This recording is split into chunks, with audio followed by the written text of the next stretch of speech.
हम देख रहे हैं, समझ रहे हैं, सोच रहे हैं कि समय अच्छा है, सुन भी रहे हैं कि समय धनु राशि वाले जातक के लिए अच्छा है। लेकिन अच्छा समय कब, कैसे अपन डिस्क्राइब करेंगे कि अच्छा समय है? जब आप उस समय में सही जगह पे मौजूद होंगे और आपके साथ में सही हो रहा है तो वह अच्छा समय है। अदरवाइज कितना ही अच्छा समय आ जाए, अच्छा परिणाम नहीं लेकर के आता।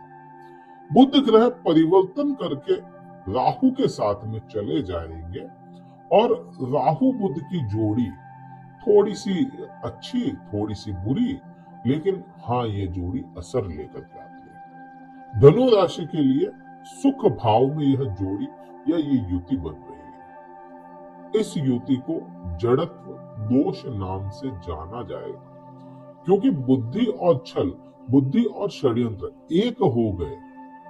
अब बुध ग्रह का राहु के साथ में बड़ा अच्छा संबंध माना गया, लेकिन आप पे उसका क्या असर आएगा उसको समझेंगे, देखेंगे।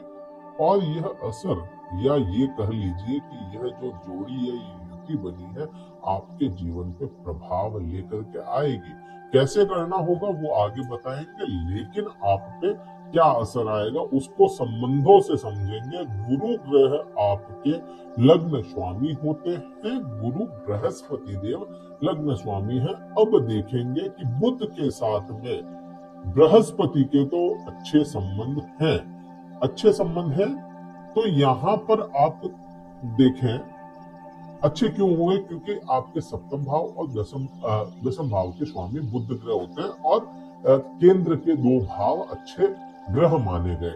तो यहाँ पर बुध के साथ में तो अच्छे संबंध है। अब राहु के साथ में बात करोगे तो राहु के पास में कोई भी ग्रह नहीं है, राहु के पास में कोई हाउस नहीं मिलता, क्योंकि कोई राशि ही नहीं है राहु की। और राहु के नैसर्गिक संबंधों को देखा जाएगा, राहु के नैसर्गिक संबंध बृहस्पति के साथ में बिल्कुल भी अच्छे नहीं है। राहु किन्हीं मर्यादाओं को ग्रह नहीं मानता। ये राहु ग्रह जो है, क्योंकि छाया ग्रह है, एक तो फिजिकल ग्रह नहीं है। कई लोग तो राहु को ग्रह भी नहीं मानते, लेकिन मेरा अनुभव कहता है कि राहु आप पे असर ला रहा है। कोई चीज, कोई भी चीज हो, असर ला रही है तो वो है, चाहे छाया ही क्यों ना हो। तो राहु छाया ग्रह है। यहाँ पर नैसर्गिक देखना पड़ेगा कि बृहस्पति के साथ में उसके अच्छे संबंध नहीं है, क्योंकि राहु किसी की आदर नहीं करता, राक्षस है, किसी को भी मानता नहीं, किन्हीं सीमाओं को नहीं मानता, किसी भी तरह के बाउंड्रीज को नहीं मानता, बैरियर्स नहीं मानता, तोड़ करके आगे निकल जाता है। अनंत कोई है तो वह राहु है, क्योंकि उसको कोई पकड़ नहीं पाता।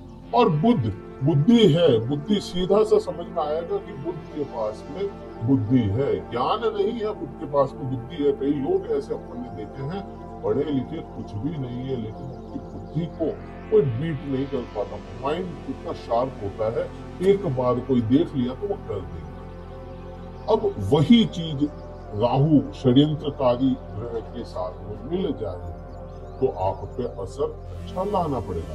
दूसरा, बुध के और राहु के संबंध आप देखोगे तो बुध को राजा, राजकुमार या कहीं बच्चे की उपाधि मिली हुई है। छोटा ग्रह है, सबसे छोटा ग्रह बुध है, और बच्चे के साथ में इसी क्रूर ग्रह के बहुत ज्यादा अच्छे संबंध है राहु के।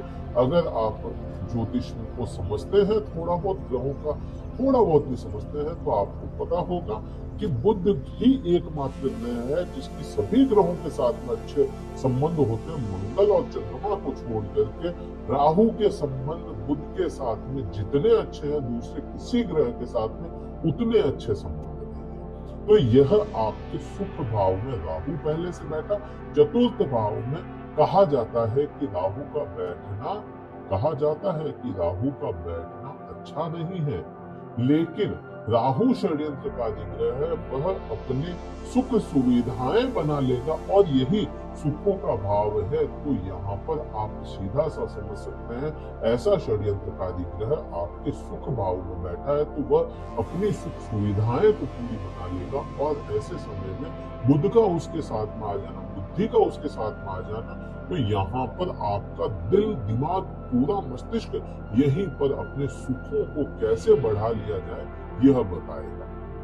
अब यहाँ पे जड़त्व दोष को माना जाता है, दोष माना जाता था इसी समय में, लेकिन जैसे जैसे देश काल परिस्थितियां बदलती गई, समय बदलता गया, तो यह दोष न रहकर के योग की श्रेणियों में आ गया। आज के समय में, आज से कुछ वर्ष पीछे जाए, कुछ सदियां पीछे अगर देखेंगे, तो सुखों के पीछे इंसान नहीं भागता था, भक्ति मार्ग को पकड़ता था, अपने योग मार्ग को पकड़ता था, ज्ञान को पकड़ता था। लेकिन वही आज चतुर्थ भाव को बहुत अच्छा माना जाता है कि यहाँ से आपको सुख मिलेंगे। भौतिकता से दूर हुआ करते थे इंसान, लेकिन आज भौतिकता में उलझे हुए, आप ही क्यों ना हो, मैं ही क्यों ना हो, कोई भी, अगर कोई आप आज के सन्यासियों को देख लीजिए, वह भी भौतिकता में उलझे पड़े हैं। उनको भी सुख चाहिए, उन्हें भी गाड़ी चाहिए, बड़े आश्रम चाहिए, मकान चाहिए, बड़े बड़ी कोठियां चाहिए। तो वह क्या हो गया, वो अपने काम कर रहे हैं, भक्ति मार्ग पे चल रहे हैं या भक्ति फैला रहे हैं, अपने ज्ञान को बहुत ज्यादा आगे तक पहुंचा रहे हैं, लेकिन उनको भी भौतिक सुख चाहिए। तो आपको और मुझे क्यों ना चाहिए? और राहु यहाँ पर बैठा है, तो ये देगा क्यों नहीं? देगा, और जरूर देगा। बुध का साथ इसको मिल गया, मतलब इसको बुद्धि भी यहाँ पर मिल गई, तो यह भी यहाँ पर देगा ही देगा। तो यहाँ पर यह चीज हो गई भौतिक सुखों में। अब यहाँ पे चतुर्थ भाव में एक चीज और अनुभव देखा है हमने कि चतुर्थ भाव में राहु माता की कसम खा करके, माँ की सौगंध खा करके बैठता है कि मैं तुम्हें हर प्रकार के सुख दूंगा, लेकिन माता का सुख जो होगा उसे मैं यहाँ पे कम कर दूंगा। माता के सुख को कम कर देता है, माता के स्वास्थ्य को खराब कर देता है। तो जिनके भी चतुर्थ भाव यहाँ पर है, वह माता के स्वास्थ्य का विशेष ध्यान रखे। अदरवाइज भौतिक सुख तो यहाँ पर बढ़ा करके ही रहेगा। यहाँ पर राहु और बुध दोनों ही आपकी भौतिकता को बढ़ाते हुए ही नजर आएंगे। समय इसका रहेगा, समय सीमा में होगी 7 मार्च से लेकर के 26 मार्च तक का यह जड़त्व योग का समय रहेगा। अब यहाँ पे ये चीज समझ में आती है, कर्म भी बहुत जरूरी है। आप केवल सुखी सुख को देखते जाएंगे कि मुझे सुख मिल जाए, मुझे ये गाड़ी मिल जाए, मुझे ये मकान मिल जाए, बंगला मिल जाए, प्रॉपर्टी मिल जाए, तो ये संभव नहीं है बिना किसी कर्म के किए हुए। और आपके कर्म क्षेत्र में केतु बैठे हैं, हमेशा अपोजिट बैठते हैं। राहु जहां पे बैठेगा आपकी इच्छाओं को पूर्ति या इच्छाओं पे वार करेगा। केतु जहां बैठेगा आपके जो चीजें हैं, जो भी आप देख लीजिए, जहां पे भी केतु बैठेगा उस भाव के जो रिजल्ट होंगे, उस भाव को जो रिप्रेजेंट करेगी जो चीजें, उन चीजों से आपको डिटैच करता हुआ चला जाएगा। तो यहाँ पर यह चीज अपने को समझ में आती है। जब से यहाँ पे 30 अक्टूबर 2023 को राहु यहाँ पे आया, तो भौतिकता की तरफ आपका लगाव बढ़ गया, लेकिन कर्म या करियर में आपको थोड़ी सी दूरियां बनती हुई दिखी। तो यहाँ पर इस समय में, क्योंकि ये जड़ें जमाने वाला समय आया है और बुध जो होता है केतु का डिस्पोजिटर है, तो यहाँ पर सीधा सा केतु को भी कुछ हद तक बल मिलेगा और आपको यहाँ पे केतु के साथ में आप मिलके अपने करियर की जड़ें जमा सकते हैं। कोई भी तरह का अगर करियर में आपको डिस्टरबेंस आ रहा है, तो करियर को लेकर के थोड़ा सा आप अपना काम करें, जड़ आप बीज बो दीजिए इस समय में। ये जो समय रहेगा 7 मार्च से 26 मार्च का जो समय है, इस समय में आप बीज बो दीजिए, कर्म आपका बढ़ता हुआ चला जाएगा। तो यहाँ पर केतु का अपने को समझ में आ गया।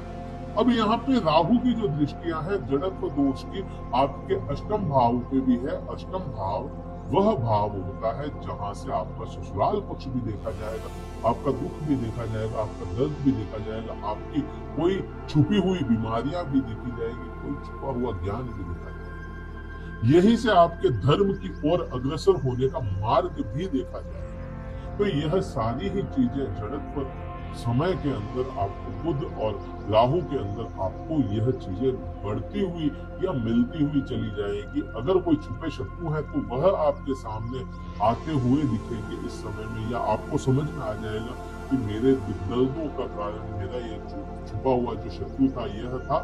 और आपको इसी समय में धर्म पे या आपके स्पिरिचुअल होने का यह ज्ञान जरूर दिला सकता है। यही समय में आपके दृष्टि संबंध 12वें भाव पे जाते हैं, विदेश से पैसा कमाने के पूरे पूरे योग दिलाता है। यही 12वां भाव जो होता है मोक्ष का भी भाव है और यही मौज मस्ती का भी भाव है।